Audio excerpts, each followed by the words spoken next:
Hello friend, नमस्ते। कैसे हो आप लोग? उम्मीद करते हो अच्छे होंगे। हम भी बहुत अच्छे हैं।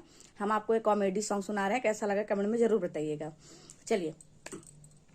सजवई का निकलल बाटे, आवे आधी रतिया, राजा जगावई लागे ना, हो सैया जगावई लागे ना, कि हमारी पीटी पीटी केवड़िया, हमारी पीटी पीटी केवड़िया, राजा जगावई लागे ना, हो सैया जगावई लागे ना।